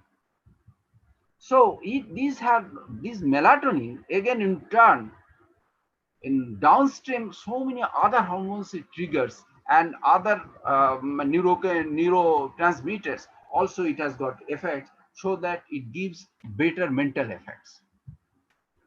Now coming back to the again yoga in the management of lifestyle related diseases. What are the diseases nowadays? Now we know, so far we physiologists and we these yoga scientists, we used to working on mostly all the lifestyle related diseases. Big challenges have come when this COVID-19 situation has come. Now one way, a lot of neuropsychophysiology and in immunology, it is there in exercise itself. In exercise, usually we have seen those who does physical exercise, sports and all, their immunity increases. This is very objective, it is there. But yoga, people were little confused. Later part, some works, it is not that the much of scientific work has been done on the essential hypertension, coronary artery disease, diabetes, schizophrenia, epilepsy, irritable bowel syndrome, post PTS, very important, I'll tell later on, skeletal muscular disease and asthma. That much work is not there in this one. But whatever good studies are there, it has been shown yoga has got also potentiality to increase that one, because yoga, the central factor, it has got better control over our higher center. And yeah, main thing is that our autonomic control is better, sympathetic hyperactivity is better, and excitation level reduces, so that naturally other neurohormones are also regulated way secrets, and that way the disease doesn't precipitate. And the stress level also it reduces, indirectly it affects that one. And so that we get the better immune system become better. So this is the one slide what I could get from my colleague work in our same lab. He is working in that one. We see in that one this is a coronary artery disease. Actually, after the yoga practice, what is the 89.9% this block it was there, and it has got clear. So this is again another fMRI study, functional MRI study. In that one, we are doing Brahmakumari Raja Yoga meditation. We in our in DRDO some lab nuclear medicine, Institute of Nuclear Medicine. We in fMRI study. We see then that one during meditation. This is the see change prefrontal area. This actually this area brain area actually lot of changes happens in meditation, and it helps. What is the this being called the executive brain? Whatever we action it is, whatever we judgment it is, ultimately whatever is there, the decision is being taken from that part. There are changes. So this is the one. I'll just give the brief. Whatever this year we didn't have the scope, but this is the some other years we did. We used to go to villages during International Yoga Day. These school children, yoga for everybody. We are speaking yoga for from home, house, every ages. So these kind of students we are teaching. Then this is the again little higher age people, then in the schools, then in the slums area, Ganges, some area, they came outside, we gave the, yoga has gone, Vivekananda is tell we have to go to the downtrodden. So we went there and yoga has gone there also. So this is the thing, other places, and this is the one place, those who are, they are actually addicted to different types of drugs and all. In some those places we went there under treatment. In their cases, we started giving yoga, and we just this yoga day we used 3 months after yoga day meeting day we went finally, but they are doing for 3 months. This is for different categories of students. This they are some are very primary school, the schools to government school, and some are in the very other schools, those who are well-to-do people, those who are having money and all those, for them we are also tried. And these are for the blind people we have tried. And this is the one. So undisturbed calmness and mind is attained by cultivating friendliness toward the happy, compassion for the unhappy, delight in the virtuous, and indifference toward the wicked. Patanjali Yoga Sutra tells that one. And thank you very much. Thank you, sir.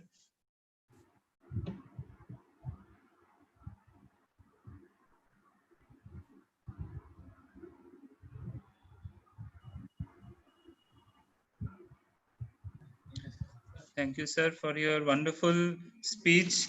So we are really indebted to Dr. Uday Shankar Roy of Ramakrishna Mission Vivekananda Educational and Research Institute, Belur Math. So wonderful analysis, scientific analysis of the effectiveness of yoga. He has spoken on various issues like optimal arousal, on how preventive stress management can be done, how various physiological effects of yoga can be testified with modern scientific methods, and autonomic nervous response by yogic practice, and various other issues he has spoken on. And we are really very much enriched by his talk with a wonderful analysis. Sir, only few questions are there. Though many aspects of those you have already answered. There's a question from Sandeep Pramanik. He asks how yoga helps to treat hypertension. Sir, yeah. Dr. Uday Shankar Roy, sir. Yeah. See, yoga, you see, hypertension, it is the main thing is that your same autonomic nervous system, sympathetic system, if it is higher, the stone is more, in that case, your blood, the blood vessels diameter, this arterial diameter, it becomes narrower. So more it is narrower, so more pressure will be there on the wall, arterial wall. This is the one reason. Another is there, if it actually mind that the more of from the school age, very primary age, primary stage itself, nowadays it is happening, this fatty layer starts depositing. If it is not taken care of, people don't do games, exercises, and all, even if yoga, they don't do. What is happening now? People have forgotten about games. Children have forgotten about games. They are seeing TV and all other games and all. So what is happening? It starts as it is continuously deposits, narrows this arterial surface, and in that one inner surface, arterial inner surface, so more pressure is there. It arterial wall it becomes steeper. If it is more steeper, in that case, your steep tube, suppose you press a house. See, you have seen that in garden some hose pipes. More you press over that one, then you let more speed will be there, more pressure is there. It is some sort of like that. If it is elasticity losses, if it is though no elasticity, arterial elasticity is lost by deposition, by other means, or hyper excitation due to sympathetic hyperactivity, in that case blood pressure goes up. And blood pressure has got two types. One is essential hypertension, that is normal, you see those who are doing the aging people, they have, or another is called secondary hypertension. That may be some other kind of disease. You need not think about that one. Yoga doesn't do in there anything. More our majority population gets affected by this essential hypertension, and yoga tries beautifully controls that one by this mechanism of controlling the sympathetic nervous system, and by controlling the release of these neurohormones. So thank you very much, sir. Sir, one more question is there from Swarnali Ghosh. She asks that how stress can be a genetic matter, or how is stress transmitted genetically? So one more question regarding the genetic issue of stress. Okay. I'll give you one beautiful example of that one. I was telling you at high altitude, I have worked in that one, so I have got very telltale evidences on all that. See, high altitude natives, generations together, they are living at high altitude. Okay, this is 14,000, 15,000, like Tibetan plateau and all, Sherpas. See, these people, then when they go to high altitude, they tolerate altitude better way because their chemoreceptor sensitivity is more blunted. I will say blunted, it is in lower level. Immediately, suppose its carbon dioxide level has increased slightly. Oh, immediately it don't give hyperventilation and all. Why? Because of one has to go to more higher altitude. You should have more reserve. So if you get exhausted, too much respiratory muscles, if you get stressed, they get exhausted, it fell there. This is the one. Same thing. So you see how by environment, by staying at high altitude generations together, genetic adaptation has taken place. Okay, it has by generations, it has by that genetics has changed. Actually, this receptor sensitivity to the different hormones, it has increased, it has reduced. Okay, see, this is the one genetically. But other side, those people who are doing yoga, simple kumbhaka and other pranayama, by blunting artificially, by increasing CO2, if you are breathe holding, you are doing that for a certain time, then slowly you're adapting your chemoreceptors not to react so fast. Same mechanisms here by training it is being done. This is the one example. Then if see so on and so forth, you will be seeing Ganga Sagar Mela. Okay, Ganga Sagar Mela, so many Naga sadhus are coming and they are tolerating cold like anything. when we are wearing our sweaters and all these things. So they go like that. How? They are not great big yogis and all attainment and all these things. I won't challenge those things. But thing is that physical certain attainments they could get due to their practices. One side their practices, certain hatha yogas, and sometimes simply by exposing their body by adaptation. Okay. Thank you, sir. Sir, one more question is there from Sukriti Maiti. He asks that what are the stress inoculation behaviors? What are the stress inoculation behaviors? Stress inoculation behavior, actually in army now we are having, low intensity conflict we are having there.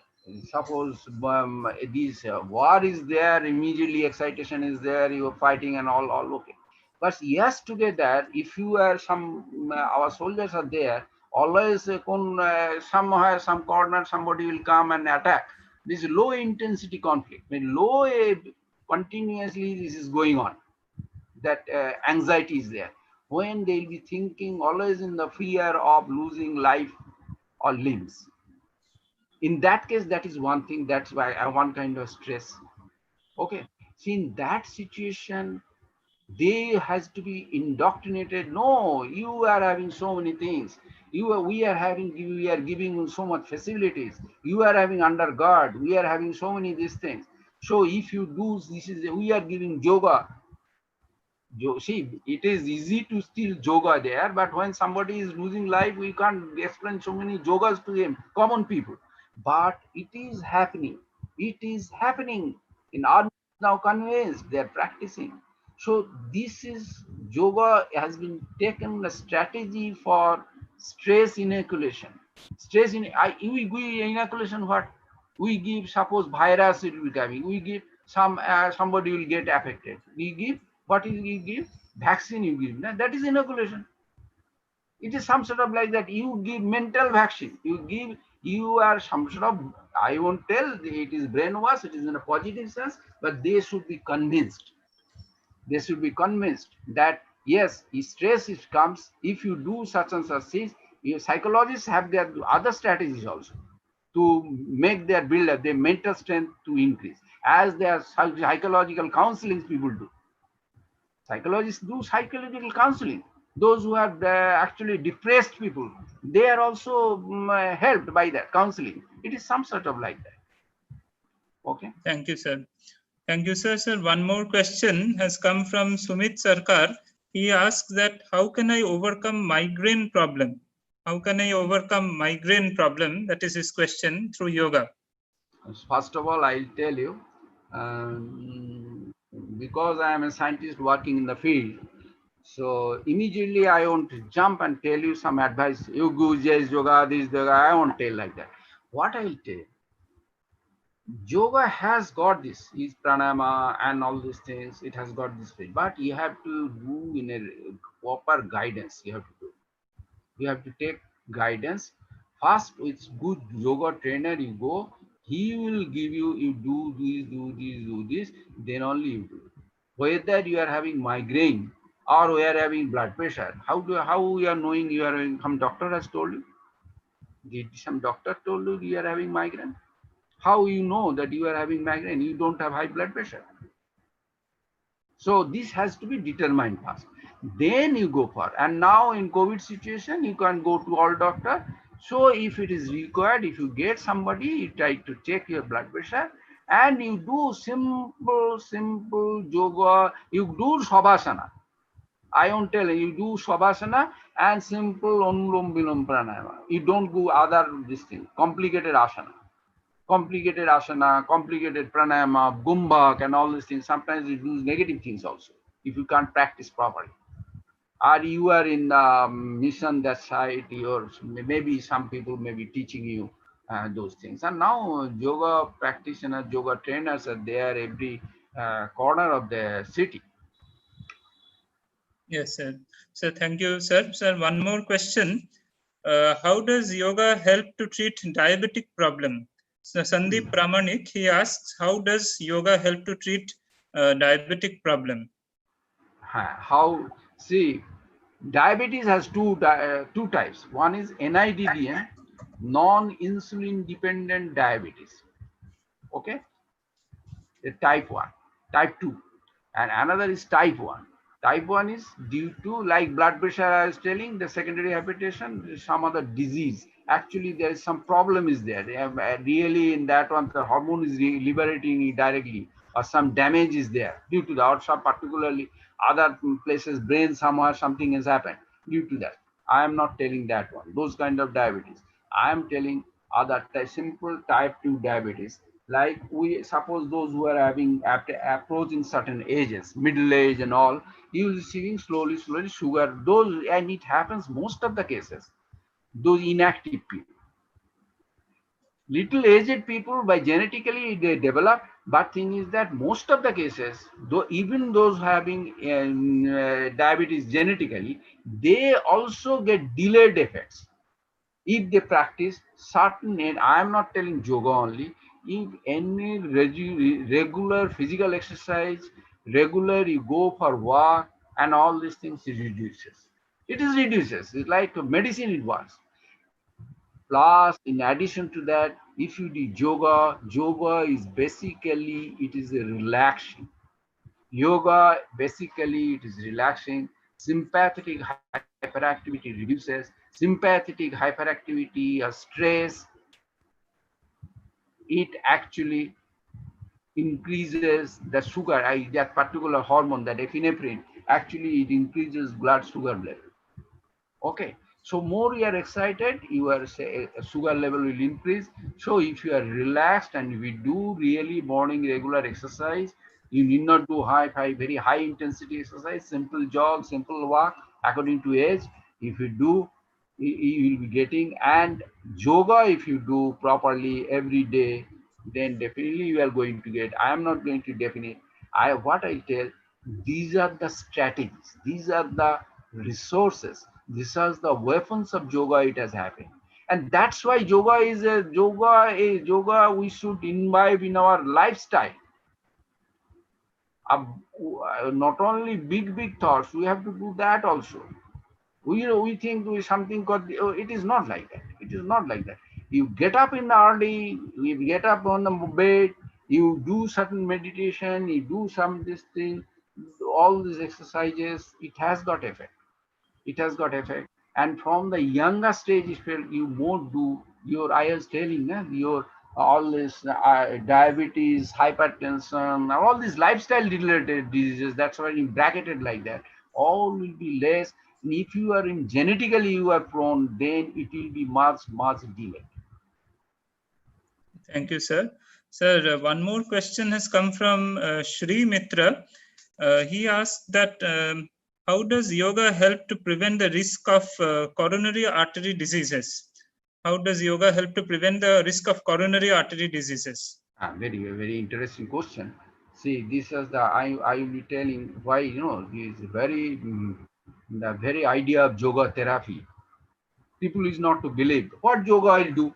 Everything yoga will do. Now they tell, and now people are telling the cancer also it is being it might be cured by yoga.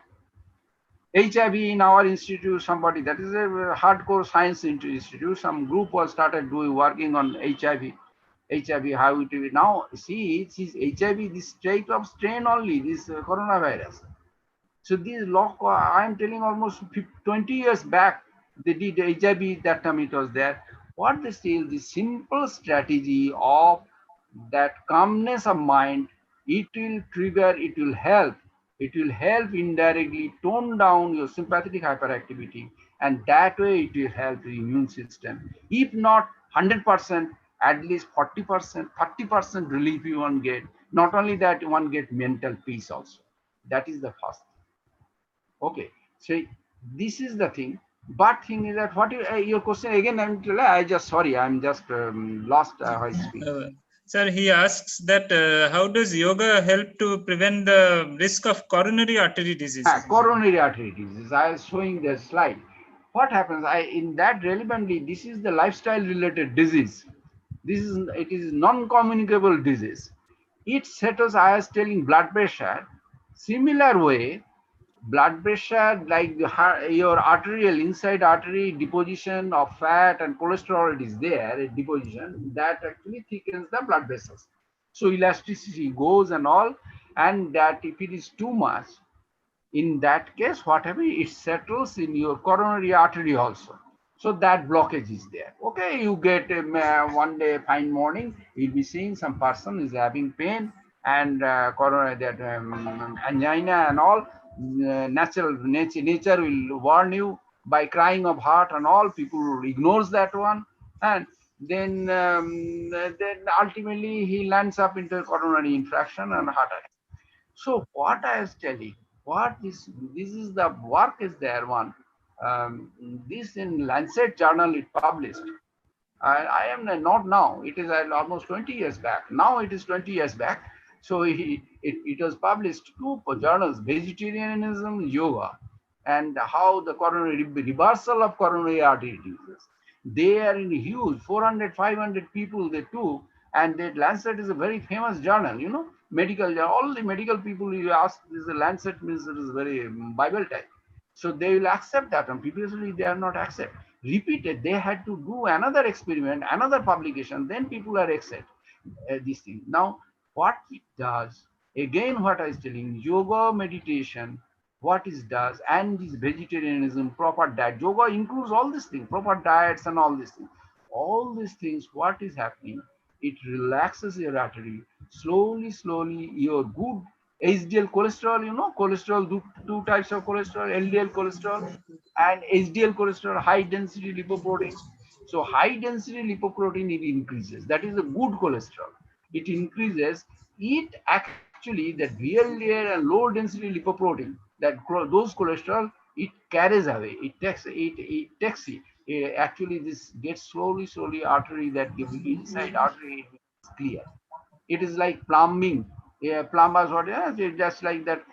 All this kaja, those are deposited and this has been cleaned. It is some sort of like that. It is some sort of like.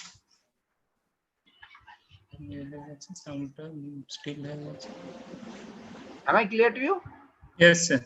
Yes, sir. Sir, a few more questions are there. I'll club all of them together and tell you. Okay. Sir, Okay. Sir, one question is by Pradipta Samadar. His question is how yoga maintains our nervous system. How we will be stress free. This is his question. And one more question from him is how to really get relief from back pain by yoga. Which asana will be perfect for it? So one is nervous system related, stress-free nervous system. Another is asana for back pain. And one more question is from Debargha Saha. He asks that, is there any remedy for asthma in yoga therapy?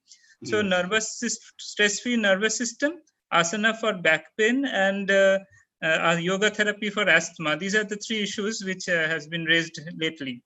Okay. See, yoga, when you are doing yoga meditation, see, National Institute of Mental Health and Neuroscience, NIMHANS it is being called, in Bangalore.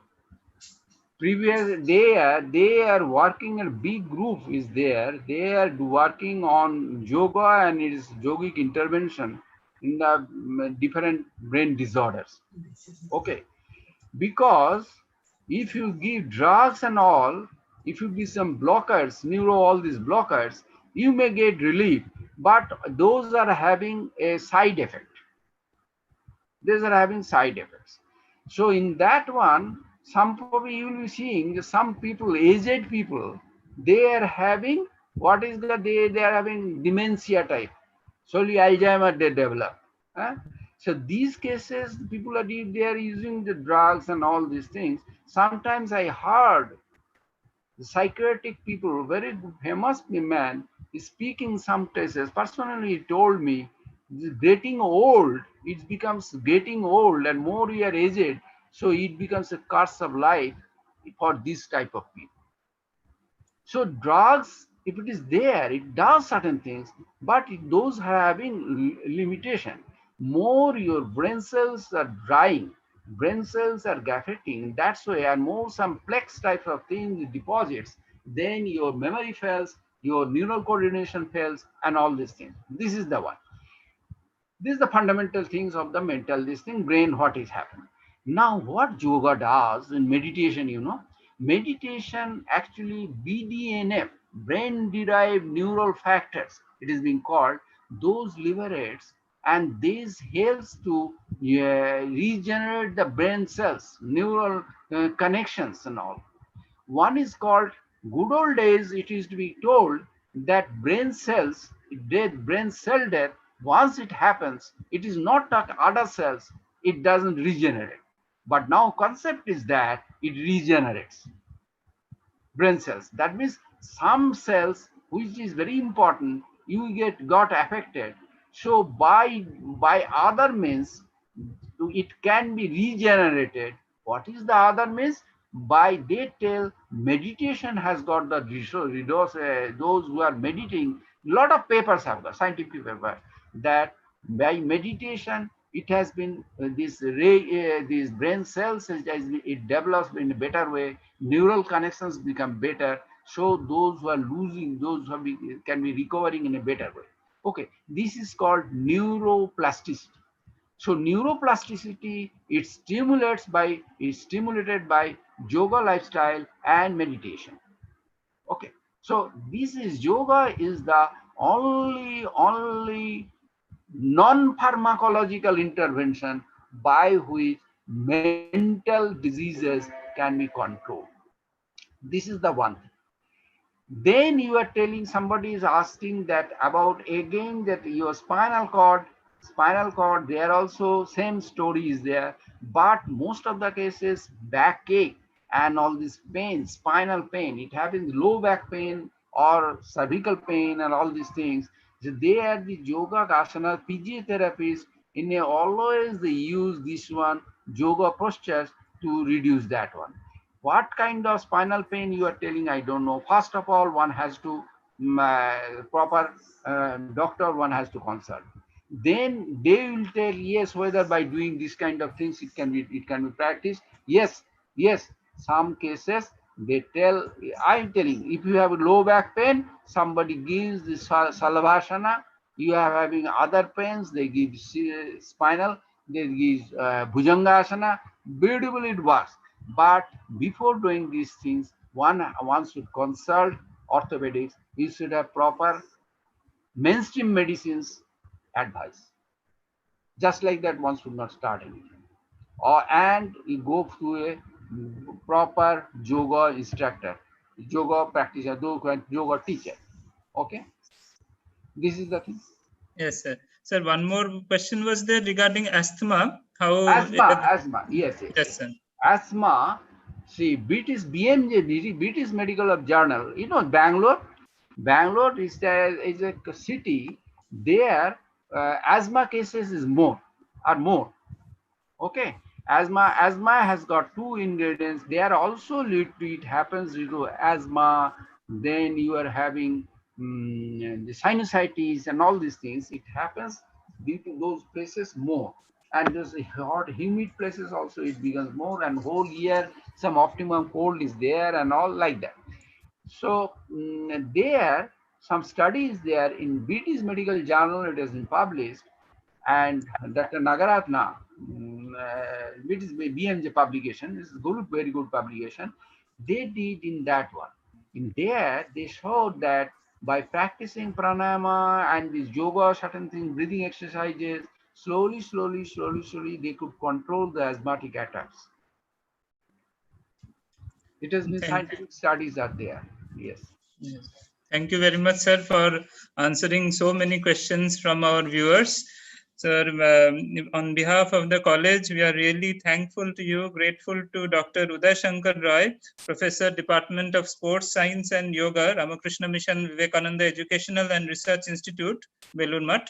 So we are really indebted to you for you sharing your wisdom with us, for giving us a wonderful scientific explanation on the effectiveness of yoga, effectivity of yoga and its physiological effects. So we are really very grateful to you, sir, for giving us a wonderful comprehensive view of yoga in terms of physiology, in terms of medicine, in terms of all sorts of psychosomatic diseases. So on behalf of the college, I thank both the speakers of today's session, Professor Ramesh Chandra Sinha, Chairman, Indian Council of Philosophical Research, New Delhi, and Professor Uday Shankar Roy, Professor, Department of Sports Science and Yoga, Ramakrishna Mission Vivekananda Educational and Research Institute, Velurmat.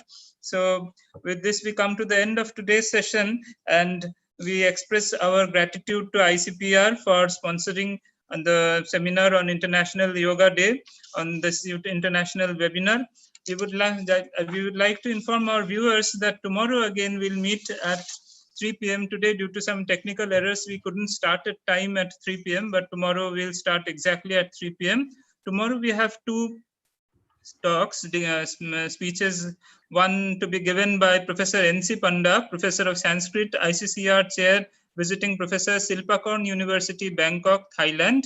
He'll be speaking on yoga philosophy and its influence in Southeast Asia. And the next talk will be given by Dr. Jagannath Patil, Specially Appointed Professor Research, NIADQE, Ministry of Education, Culture, Sports and Technology, MEXT, Tokyo, Japan. He'll be speaking on mainstreaming of yoga higher education through accreditation around the world. So we have two more renowned speakers tomorrow, and we are really thankful to both the speakers who, amidst their busy schedule, could share their wisdom and could spare us some time for enlightening all our viewers.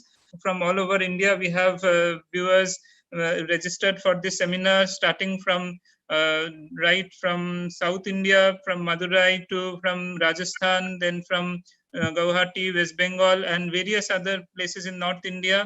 So we are really thankful to the enthusiastic participants who could manage to attend this webinar, international webinar sponsored by ICPR New Delhi and organized by Ramakrishna Mission Vivekananda Centenary College, Rahara, Kolkata. With this, we end today's session, the session for the first day, and we will again begin the second day's proceedings tomorrow at 3 p.m. Thank you very much. Thank you all those who have arranged this webinar, and thank you to both. We express our deep gratitude to both our speakers, and we pray to the Almighty for giving us that yogic wisdom so that we can encounter all sorts of challenges in our life and lead a healthy life, both from inside and outside. Thank you very much. Namaskar. So thank you all of you. Thank you all of you. Right. So yeah.